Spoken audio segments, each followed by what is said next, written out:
Hello friends, आप देख रहे हैं आपका चैनल शेयर बाजार विद आयुष। और दोस्तों, बात करेंगे इस वीडियो में किसके बारे में? सभी आईपीओज और अपडेट्स के बारे में, लेकिन सबसे इंपॉर्टेंट बात करेंगे टाटा कैपिटल आईपीओ के बारे में, क्योंकि देखिए अपडेट आता हुआ दिख रहा है कि कब टाटा कैपिटल आईपीओ जो है वो हमको ओपन होता हुआ दिखेगा। तो आप लोग देखिएगा वीडियो को पूरा ज़रूर। इस वीडियो में हम 4-5 आईपीओ के बारे में और बात करेंगे जो अपना आईपीओ लेकर आ सकते हैं इन द मंथ ऑफ सितंबर। तो वीडियो काफ़ी इंपॉर्टेंट होने वाला है, तो पूरा ज़रूर देखिएगा। लेकिन उससे पहले अभी तक अगर आपने चैनल को सब्सक्राइब नहीं किया तो चैनल को ज़रूर सब्सक्राइब आप लोग कर लीजिएगा। तो शुरुआत दोस्तों टाटा कैपिटल से करेंगे। सो देखिए, टाटा कैपिटल आईपीओ को लेकर कह सकते हैं सबसे बड़ा अपडेट आ रहा है कि कंपनी अपना आईपीओ लॉन्च करेगी इन द मंथ ऑफ सितंबर ओनली। हो सकता है कि देखिए सितंबर में ये आफ्टर आपको 15 सितंबर के बाद आता हुआ दिखे, बट पॉसिबिलिटी तो यही है कि सितंबर के मंथ में याद रखिए टाटा कैपिटल के आईपीओ को आना है। और ये ऑलमोस्ट आप कंफर्म मान के चलिए। कंपनी दोस्तों करीबन $11 बिलियन के आसपास की वैल्यूएशन रख सकती है और ये आईपीओ ऑलमोस्ट $2 बिलियन का हो सकता है इन टर्म्स ऑफ साइज। तो देखिए खबर क्या है? खबर ये है कि $2 बिलियन यानी करीबन 17,200 करोड़ के आसपास का दोस्तों ये आईपीओ टोटल हमको रहता हुआ नजर आ सकता है। और ये खबर आ रही है कि ओपन हो सकता है इन द वीक ऑफ सितंबर 22, मतलब 22 सितंबर के आसपास, aiming for a valuation of $11 billion. ये दोस्तों रिपोर्ट किया गया है ऑन संडे यानी आज के दिन। सी अपने आप में आप समझिए टाटा कैपिटल आईपीओ को आना ज़रूरी क्यों है इस महीने। सो दोस्तों इसके पीछे का रीज़न है कि आरबीआई ने जो कहा था कि जो भी अपर लेयर एनबीएफसी है उनको 30 सितंबर, क्या कह रहा हूँ मैं, उनको 30 सितंबर से पहले बाज़ार में लिस्ट होना है। सो अगर 30 सितंबर से पहले लिस्ट होना है तो इसी मंथ के अंदर दोस्तों याद रखिएगा जो आरबीआई का मैंडेट है उसको मानना पड़ेगा टाटा कैपिटल को। इसीलिए तो यह बात ध्यान रखिएगा टाटा कैपिटल के द्वारा जो डीआरएचपी है वो फाइल की गई थी। अदरवाइज तो टाटा कैपिटल का कोई प्लान नहीं था आई लाने का। बट क्योंकि दोस्तों टाटा कैपिटल या फिर कह सकते हैं जो भी आरबीआई ने कहा था कि जो भी अपर लेयर एनबीएफसीज हैं उनको बाजार में लिस्ट होना ज़रूरी है, इसलिए दोस्तों टाटा कैपिटल को अपने पेपर्स फाइल करने पड़े। और अब क्योंकि दोस्तों यहाँ पर जैसे मैंने बताया जो कंपनी है इसको 30 सितंबर से पहले लिस्ट होना ही है, तो खबर ये आ रही है कि 22 सितंबर के आसपास हो सकता है कि आईपीओ आपको लॉन्च होता हुआ दिखे। सी टाटा ग्रुप का ये आपको आईपीओ आता हुआ दिखेगा आफ्टर टाटा टेक्नोलॉजीज। जो लास्ट आईपीओ आया था वो टाटा टेक का आया था, उसने भी काफ़ी पैसा बनाया। अब ये देखने वाली बात रहेगी कि क्या टाटा कैपिटल उतना पैसा बना पाता है या फिर नहीं बना पाता है। Definitely time will tell. इस आईपीओ में दोस्तों याद रखिएगा टाटा सन्स अपना स्टेक बेचता हुआ नजर आएगा थ्रू ओएफएस, और आईएफसी भी अपना स्टेक बेचेगा थ्रू ओएफएस। इसके अलावा फ्रेश इशू भी रहेगा करीबन 21 करोड़ शेयर्स के आसपास का। तो ओएफएस रहेगा 26.58 करोड़ शेयर्स का। यानी बड़ी साइज़ जो रहेगी वो ओएफएस की रहेगी, तो छोटी साइज़ रहेगी वो फ्रेश इशू की रहेगी। सो यहाँ पर कंपनी ने बताया कि जो पैसा आएगा, जो फ्रेश इशू आएगा, उसमें कंपनी अपना स्ट्रेंथन करेगी जो Tier 1 कैपिटल होती है, Tier 1 कैपिटल बेस और support for future lending needs. उसके लिए कंपनी का पैसा जो है वो यूज़ होता हुआ नजर आएगा। और अगर कंप्लीट हो जाता है तो डील ये होगी one of the largest public issues in the Indian financial sector. ये बात ध्यान रखिएगा। अभी एचडीबी फाइनेंशियल का आईपीओ आया, तो अब यहाँ पर आपको आईपीओ आता हुआ दिख रहा है किसका? टाटा कैपिटल का। तो अपने आप में काफ़ी इंपॉर्टेंट न्यूज़ है। बस बात वही है कि इतना बड़ा आईपीओ है तो क्या वैल्यूएशन आती है, कितना पैसा बना पाता है, ये देखने वाली बात रहेगी। तो ये तो दोस्तों बात हो गई इस पहले आईपीओ की। अब बात करते हैं और कौन से आईपीओज है जो इन द मंथ ऑफ सितंबर अपना आईपीओ लेकर आ सकते हैं। दूसरी कंपनी दोस्तों यहाँ पर जो खबर निकल कर आ रही है वो है क्रेडिला। जी हाँ, क्रेडिला फाइनेंशियल सर्विसेज। ये बात ध्यान रखिएगा, इनके द्वारा पेपर्स फाइल किए गए थे करीबन 5,000 करोड़ के आईपीओ के लिए। और अब खबर ये निकल कर आ रही है कि इन द मंथ ऑफ सितंबर ओनली क्रेडिला फाइनेंशियल सर्विसेज अपना आईपीओ लेकर आ सकती है।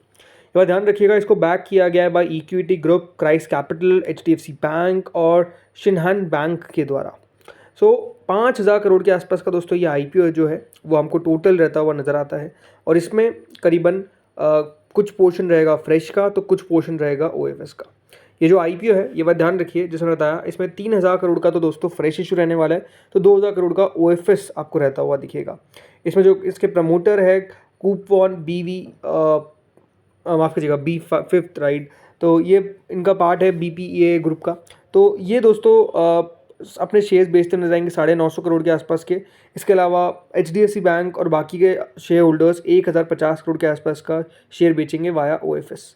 प्रमोटर याद रखिएगा इसमें अपना 63.96% स्टेक अभी रखता है क्रेडिला के अंदर, जिसमें कूपन के पास ज़्यादा है। इसके अलावा रिमाइंडर 36% जो है वो ओन होती है बाय क्राइस्ट कैपिटल, जो एफिलिएट है मॉस इन्वेस्टमेंट का।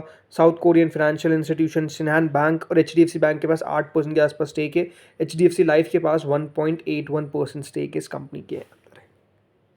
तीसरी कंपनी दोस्तों आती है जिसका नाम है ओखला इंडिया। जी हाँ, ओखला इंडिया भी अपना आईपीओ इसी महीने के अंदर हो सकता है कि लॉन्च कर दे, या फिर हो सकता है कि सितंबर में ना आके अक्टूबर में आए, बट खबर ये आ रही है कि बहुत जल्द अपना आईपीओ लेकर आएंगे। तो दोस्तों ओखला इंडिया जो अपने आप में one of the most popular spice और कंडीमेंट ब्रांड है, एमटीआर, राइट, इनके द्वारा पेपर्स फाइल किए गए थे।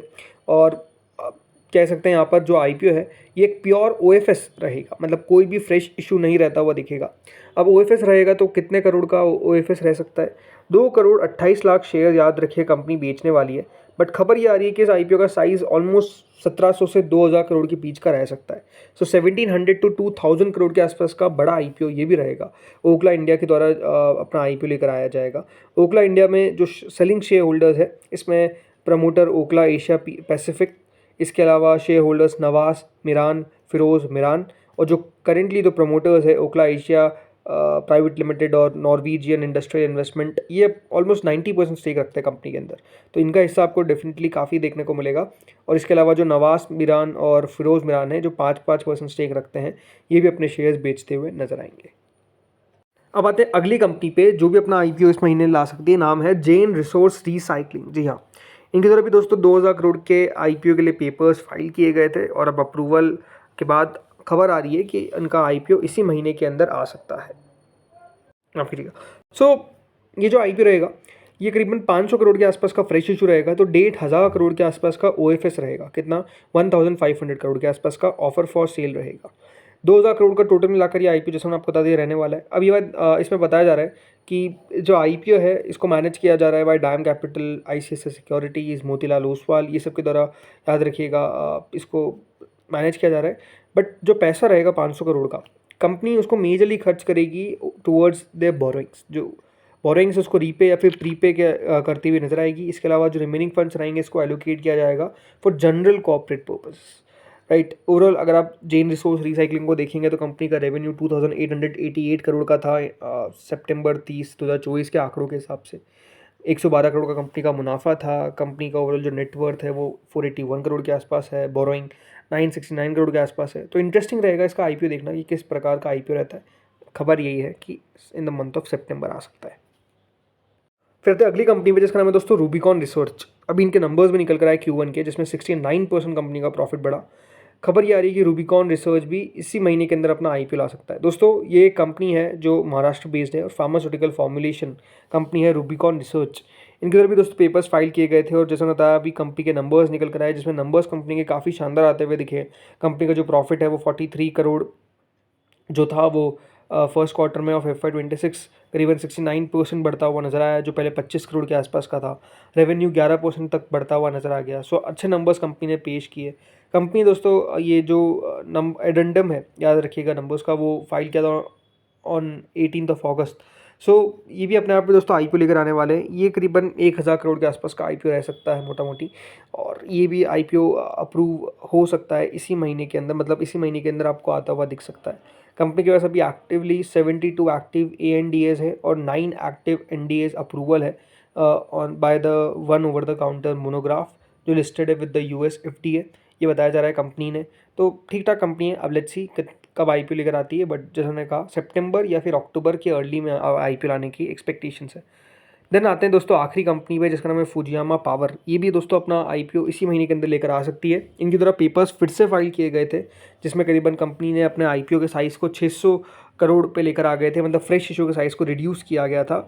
एक छोटा सा ओएफएस भी रहेगा 2 करोड़ शेयर्स का, और ओवरऑल साइज इस आईपीओ की भी करीबन 1000 करोड़ के आसपास की रह सकती है, इस प्रकार की एक्सपेक्टेशंस है। बाकी कंपनी जैसा बताया वापस से पेपर्स फाइल किए थे। सो अब लेट्स सी कब यहाँ पर कंपनी अपना आईपीओ लॉन्च करती है, बट जैसे मैंने बताया खबर आ रही है कि इन द मंथ ऑफ सितंबर या फिर अक्टूबर आ सकता है। So let's see.